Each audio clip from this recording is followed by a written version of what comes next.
notre travail ne doit pas nous coûter notre santé mentale, émotionnelle ou physique.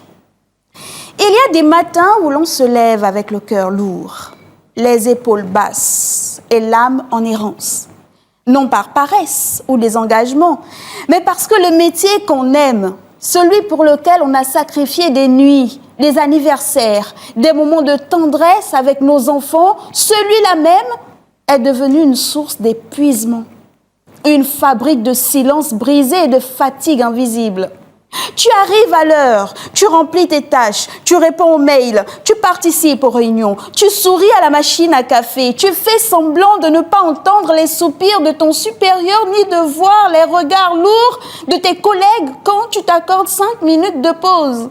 Tu travailles, oui, mais est-ce que tu es heureux? Et surtout, est-ce que tu te sens en bonne santé? La société dit que le travail est une chance. Un moyen de s'accomplir, de se réaliser, de bâtir sa vie, de nourrir sa famille, c'est beau. Sur le papier, c'est presque émouvant. Si l'on oublie que chaque année, des millions d'hommes et de femmes perdent leur santé, parfois leur vie, en poursuivant ce rêve d'accomplissement. Il paraît que la sécurité au travail est une évidence, que tout employeur est soucieux de ses salariés, que les équipements sont aux normes, les procédures respectées, les risques anticipés. Il paraît. Car il faut être honnête, protéger les travailleurs, ça coûte cher. Alors parfois on oublie, on reporte, on minimise. Et si l'accident survient, on parle de malheureux concours de circonstances. La santé et la sécurité au travail ne devraient jamais être négociables.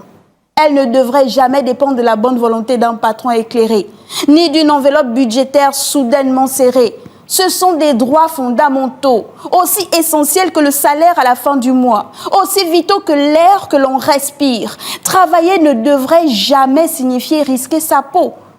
Mais parfois, l'absurde prend le dessus. On propose des formations de gestion du stress aux salariés d'usines insalubres. On leur distribue des brochures colorées sur les gestes qui sauvent, alors qu'on économise sur les gants, les casques, les masques. On organise des journées de la sécurité dans des entreprises où les cadences sont si infernales que personne n'a le temps de lire les consignes. On demande à l'infirmière d'être vigilante, mais on ne la laisse pas souffler. Elle est en sous-effectif chronique. On somme le chauffeur d'être reposé, mais on lui impose des heures supplémentaires pour survivre. Refuser cette fatalité, c'est exiger que la santé et la sécurité soient traitées avec autant de sérieux que de rentabilité. C'est rappeler que derrière chaque ressource humaine, il y a un être humain avec un cœur qui bat, des rêves à protéger, des enfants qui attendent son retour le soir à la maison. Attention, il ne s'agit pas ici de critiquer le travail. Le travail en soi est noble. Il structure, il relie, il élève parfois. Mais il doit avoir un sens. Et surtout, il ne doit pas coûter notre santé mentale, émotionnelle ou physique.